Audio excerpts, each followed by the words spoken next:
খান, আরবিন শুভ, রতন হোসেন 1-2-3 এর ভিতরে চলে আসছে। এখন এরা তো এখানে আছে, এরা তো ওদের সাথে নেই। এরা কি করতেছে আর ওরা কি করতেছে, গুড ফর নাথিংরা কি করতেছে, এটা ভাবার ব্যাপার। আবার একজন ওখানে জায়েদ খান, সরি ওই বিশেষ সতর্ক, উনি বলে উনি যৌথ প্রযোজনা ছবি করে না। আপনারা আব্দুল্লাহ জহির বাবুকে জিজ্ঞাসা করবেন, প্রতিদিন তাকে একবার ফোন দেয় এবং সে আমাকে রিকোয়েস্ট করে তাকে যৌথ প্রযোজনা ছবিতে নেওয়ার জন্য। তার চেয়ে আমার কাছে আরো একটু লজ্জাজনক ব্যাপার, আজকে মুভিজের এক্সিকিউটিভ প্রডিউসার বিপ্লব, সে আমাকে একদিন ফোন দিয়ে বলে, ভাই জায়েদ খান এই মিশা সদরকে বলে যে আমাকে আর ফোন না দেয়। কেন? আমাকে রেগুলার ফোন করে রিকোয়েস্ট করে তাকে তার ছবিতে নেওয়া হয়। আমরা বারবার বলে দিচ্ছি যে আজি সাহেবের সাথে আমরা যোগাযোগ করেন, তো উনি বারবার বলছে আজি সাহেব তো আমাকে নেবে না। তো সবসময় একটা কথা আছে, আঙ্গুল ফর টক, আঙ্গুল ফল খেতে না পারলে টক। এই জন্যই আবার এদের ডাক দেন, এদের একটা বিশেষ নতুন করে আবার একটা ছবিতে সাইন করবে। এখন বলতেছে আমি আর সাকিব খান থাকলে একাই ফিট 70%, তার মানে পূর্ণাঙ্গ দুজন 70%, আর তাহলে সাকিব আর অমিত হাসান হলে হয় 30%, আর উনি আর সাকিব খান থাকলে 70%, তার মানে একাই 50% বাংলাদেশে। ওনার কোন ছবিটা হিট করছে গত বছরে? গত 1 বছরে বিশেষ সদর কোন হিট ছবিতে ছিল? কোন হিট ছবিতে ছিল না। তুমি নিজের একা কিভাবে 50% দাবি করে? জানি না কি হচ্ছে। তো আমার মনে হয় আমি ভুল করেছি ইন্ডাস্ট্রিতে এসে। আমার অন্য ভালো ব্যবসা আছে, আমার টোটাল টার্নওভারের 3% হলো জাজ মাল্টিমিডিয়া।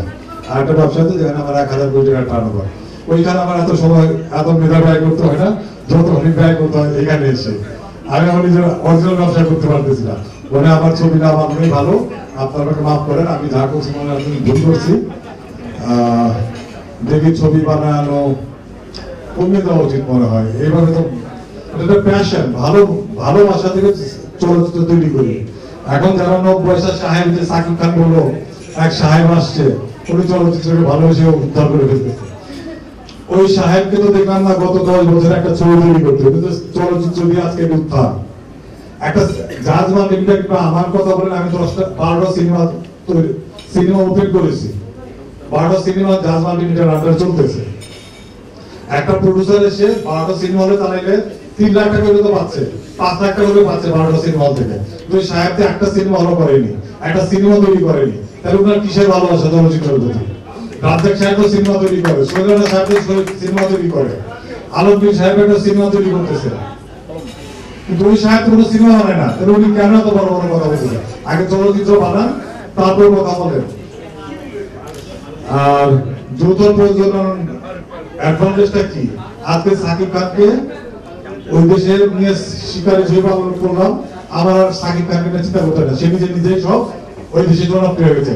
তারপর রোশান করছে একটা ছবি, করার পর আজকে আপনারা জানেন ককপিটের মতো একটা ছবি, এটা জয়েন্ট ভেঞ্চার কোনো প্রোডাকশন না, দেব এন্টারটেইনমেন্ট, দেবের একটা প্রোডাকশন, আর কমলেশ্বরের মতো ভারতের একজন বিখ্যাত পরিচালক, যে তাদের পাওয়ার 1-2 এর মধ্যে বিখ্যাত ডিরেক্টর, সেই ডিরেক্টরের আন্ডারে রোশান কাজ করতেছে এবং দেবের সাথে প্যারালাল ক্যারেক্টার। তার ক্যারেক্টার ছোট না, দেব যতখানি রোশান ততখানি, দুজনে পাইলট, দুজনে সমান উপস্থিতি একটা সিনেমার ভিতরে। এটা যৌথ প্রযোজনার জন্য হয়েছে। আরবিন শুভ ঢুকতেছে যৌথ প্রযোজনার মাধ্যমে, আরবিন শুভ দেশে জনপ্রিয় হবে। এইভাবে নুসরাত ফারিয়া এখন যতদিন ওই দেশের নুসরাত বা মিমি যতদিন জনপ্রিয়, আমাদের নুসরাত ফারিয়া সমান জনপ্রিয়। রাস্তাঘাটে নুসরাত ফারিয়া বেরোতে পারে না, তাকে বাংলাদেশের মানুষ যত চিনে, কলকাতার মানুষ তার চেয়ে কম চিনে না, তাকে কলকাতা বেরোলে বোরকা পরে বেরোতে হয়। এইভাবেই তো আমরা আস্তে আস্তে কলকাতা ইন্ডাস্ট্রিতে ঢুকতেছি, আর্টিস্ট নিয়ে ঢুকতে হবে। সো আপনারা কেন বাধা দিতেছেন? এটাকে আঙ্গুল ফল টক বলে কিনা আমি বুঝতেছি না। আমি খুব, সাকিব ভাই খুব ভালো করে বলে গেছে, আরবিন শুভ আরো সুন্দর করে বলছে, আমি অত ভালো বিষয়ে কথা বলতে পারি না, আমি একটা ব্যবসায়ী মানুষ, আমি বক্তা না। তারা অভিনয় করে, পর্দায় বলতে পারে, বাইরে বলতে পারে, আমি কোনো জায়গায় বলতে পারি না। তবে এই ইন্ডাস্ট্রি টিকে রাখতে হইলে বড় ছবি দরকার। এই একটা ঈদে আমি একটা হল মালিক হিসাবে, একজন হল মালিক হিসাবে বলতে পারি, আমার এই 12টা হলের সারা বছরের খোরাকটা চলার ক্ষমতাটা ঈদ থেকে আসতে হবে, আর 12 মাস আমাকে টুমটুম করে চলতে হয়। কুরবানিতে এত বড় সেল দেয় না, যত বড় সেল দেয় এই রোজার ঈদের সময় আমার 12টা হল, আমি চিন্তা করি 12টা হল কত টাকা সেল দিবে, আমার সারা বছর খরচ উঠলো কিনা, আর সারা বছর আমি সার্ভাইভ করবো শুধু। সো একটা হল যদি ভালো ছবি না পায় তাহলে তো দর্শক আসবে না হলে। আপনি শুধু ঈদ হলে যে দর্শক আসবে, নট লাইক দ্যাট। দর্শক বোকা না, দর্শকের হাতে মোবাইল আছে, মোবাইলের সাথে ভালো ছবি দেখতে পারতেছে। কলকাতায় ছবি হচ্ছে টিউবলাইট রিলিজ হবে, যেটা ভালো কিছু হিসেবে দেখবে। আমি যদি ভালো ছবি না দেই, ভালো ছবিতে আপনারা বন্ধ করেন, হল বন্ধ হয়ে যাবে। আর হল বন্ধ হলে আপনাদের কিচ্ছু আসে যায় না, আপনারা ছবি বানান না, আপনারা হলের মালিক না। এই তো দোষ বড় বড় কথা বলে, ডিজিটাল হচ্ছে না, এই হচ্ছে না। আরেকজনের বলছে নওশাদ ভাইকে বলবো যে আপনার হলে কেন ডিজিটাল মেশিন নিজে বসে না কেন? আরে ওনার নিজের হলে তো ডিজিটাল মেশিন আমার। আমি যদি কাউকে বন্ধ করে দেই, এই তার ডিজিটাল মেশিনে কন্টেন্ট না দেই, তার হল বন্ধ হয়ে যাবে। আপনি নিজে একটা নিজের মেশিন বসেন নিজের হলে, তারপর আরেকজনকে বলেন। আপনি কিসের আন্দোলন করতেছেন? আগে ছবি বানান, নিজের হল ডিজিটাল করেন, নিজের টাকা ডিজিটাল করেন না কেন? যাদের কাছে আসে টুপি পরে রাতের অন্ধকারে লুকায় লুকায়। আমার অফিসে কোনো মালিকের আসতে হয় না। হ্যাঁ, রাত 11টার সময় সাক্ষাৎ দেব, আমার মনে নেই, ওনার মনে আছে রাত 11টার সময় আসছে। আমার হলে কন্ট্যাক্ট করলে কোনো হল মালিকের আসতে হয় না, আমি কন্ট্যাক্ট করি, হল মালিকের বসে কথা দুনারে আনায় আছে, আসে আপনি আসেন, তারপর সাইন করবেন। আসছে, সই করছে, রাতে 11টার সময় লুকায় আসছে যাতে কেউ না দেখে। তাহলে এই হলো আমাদের নেতাদের অবস্থা। নেতারা নেতাগিরি করে, হল যদি ভালো থাকে নেতাদের নেতাগিরি চলবে না। সাকিব খান বললো যে আমাদের তো এইসব আন্দোলন করার কিংবা কথা বলার টাইম নাই, আরবি ছুটার টাইম নেই। আরে আরবি ছুটে আমি শিডিউলই পাচ্ছি না, শিডিউলের ভিতরে আরবি ছুটে আমি মারামারি করতেছি গত 15 দিন যাবো, 3টা দিন আগে দেওয়ার জন্য। এর টাইম নাই, রোশনের টাইম নাই, এই সাকিব খানের টাইম নাই। ওদের অনেক টাইম আছে, ওদের সময় আছে। ওদের কি একটা সমিতিটার নাম বলে, সেই সমিতি নাম বলা যাবে না, বললে আমাকে ব্যান করে দেবে। ওটা বলা যাবে না, আমার ব্যান করে দেবে। সো যারা আছে এখানে নেতাগিরি, না কেউ ছবি বানাচ্ছে, না কেউ ডিরেকশন দিচ্ছে, এইভাবে চলতে পারে না। সো প্লিজ নেতাগিরি বাদ দেন, চলচ্চিত্রটা ভালো হবে সেটাই করেন। আর ইনশাল্লাহ এই ঈদে নবাব এবং বসগিরি বস্তু দুটো ছবি মুক্তি পাবে ইনশাল্লাহ। দুটো মুক্তি না পায়, অ্যাটলিস্ট আমি আমার 12টা হল বন্ধ করে দেবো। যদি মুক্তি না পায়, যদি আমি একটা ছবি রিলিজ দেবো না, দুইটাই দেবো না, তো কোনোটাই দেবো না। আমি কোনো ধার কর্জ করে ছবি বানিনি, নিজের পকেটে টাকাতে ছবি বানিয়েছি, আমি দুইটা নিয়ে বাসায় বসে থাকবো। ইন্ডিয়া রিলিজ হয়ে যায়, রিলিজ হয়ে যায়, আমার কিছু আসে যায় না। আমি বসে থাকবো, আমি আমার 12টা হল বন্ধ করে দেবো, ছবি বানানো বন্ধ করে দেবো। Thank you. আসলে কোনো কিছু এত কন্ট্রোভার্সি করার প্রয়োজন নেই, কারণ আজকে যদি আমাদের শিল্পীরা ইন্ডিয়াতে কাজ করে বা হলিউড বলেন বলিউডে কাজ করে, এটা কিন্তু আসলে সবার জন্য একটা প্লাস পয়েন্ট। মানে বাংলাদেশের নায়ক নায়কের নামই কিন্তু বলবে, বাংলাদেশটাই আগে বলবে। আর যদি বাংলাদেশটাকে আমরা প্রেজেন্ট করার জন্য এত কিছু করে থাকি, তাহলে সমস্যা কি? আজকে শাকিব ভাইয়ের শিকারি মুভি দিয়ে কিন্তু আমাদের যৌথ প্রযোজনাটা অনেক বেশি উন্নত করেছে। আর তার নবাব আসছে, তার কথা তো যখন ইংরেজি আমি কাজ করেছি সবসময় শুনে আসছি যে সে এত ভালো কাজ করছে, এত ভালো।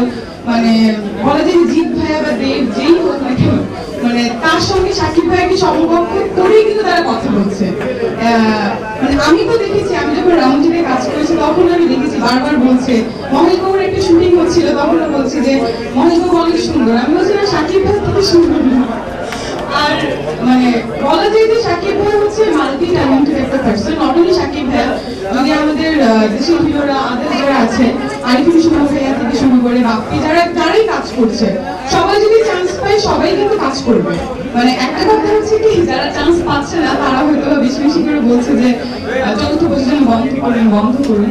বাট আমি চান্স পাই আর না পাই, আমি সবসময় যৌথ প্রযোজনার পক্ষে কথা বলবো। আমার হয়তো দুটো মুভির পরে আরো ছোট হবে কিনা সেটাও আমি জানি না, বাট কথা হয়ে গেছে যে হবে। যতটুকুই হোক, 40-50 হোক আর যেটাই হোক না কেন, শাকিব ভাই থাকলে তো 40-50 কোনো কথাই আসে না, কারণ সেটা আমাদের দেশের সুপারস্টার। মোরাও সেখানে 60% বা 40% কথা কিভাবে আসে? আর যাই হোক, ছোট মুখে অনেক বড় বড় কথা। আজকের এই গল্প সাংবাদিক সম্মেলনে উপস্থিত বাংলাদেশ চলচ্চিত্র প্রদর্শন সমিতির সম্মানিত সভাপতি, সম্মানিত সাধারণ সম্পাদক, বিশিষ্ট চলচ্চিত্র প্রযোজক, পরিচালক, অভিনয় শিল্পীবৃন্দ এবং বাংলাদেশ চলচ্চিত্র প্রক্রিয়াকরণবৃন্দ, আমি প্রথমে আমার বক্তব্যের বিচারটি কথা বলে আমি শেষ করব এইভাবে। এক সময় সারা বাংলাদেশে প্রায় 1200 সিনেমা হল ছিল, কিন্তু বর্তমানে বাংলাদেশে 200 থেকে 250 সিনেমা হল চলমান আছে। আমি বিশেষ করে আমি অসন্তানিত করব আমাদের হল মালিক সমিতির সংগ্রামী সভাপতি, যদি এই গত 4-5 বছরে এই ইন্ডাস্ট্রিতে জাজ মাননীয় কর্ণধার আজিজ ভাই অত্যন্ত কষ্ট করে বাংলাদেশ এবং ভারতের যৌথ প্রযোজনায় যে ছবিগুলো নির্মিত হচ্ছে সেই ছবিগুলোর মোটামুটি 10টা সম্ভব। আমি এটুকু বলবো, আজকে যদি এই নবাব সিনেমা এবং দক্ষ সিনেমা মুক্তি না দেওয়া হয় তাহলে বাংলাদেশের প্রত্যেকটি সিনেমা হল বন্ধ হয়ে যাবে। আমি আরেকটু বলতে চাই, এই সিনেমা হলগুলো যদি বন্ধ হয়ে যায়, আপনারা গুলি করে 4-5 জন যারা নেতা নেতৃত্ব দিতেছেন, আমরা সারা বাংলাদেশে প্রত্যেকটি সিনেমা হল থেকে ব্যাপক আন্দোলন গড়ে তুলে আমরা এই নকশা করবো, আমরা এর হল বাঁচাবো এবং ভালো ভালো ছবি আনবো, এই আশা ব্যক্ত করে আমি রওশন ভাই এবং পরিচিত আমাদের প্রদর্শন সম্পর্কে সাধারণ সম্পাদককে অনুরোধ করবো, সারা বাংলাদেশে আপনারা দুর্বার আন্দোলন করে তুলুন, যাতে বাংলাদেশের এই জাজ মাল্টিমিডিয়ার নবাব এবং এই বস্তু সিনেমাদের মুক্তি পায়। সেই সাথে কোন প্রযোজক যদি এর চেয়ে কোনো বেটার ছবি বানাতে পারেন তাতে আমরা সন্দেহ পালন করবো। ধন্যবাদ সবাইকে। আসসালামু আলাইকুম।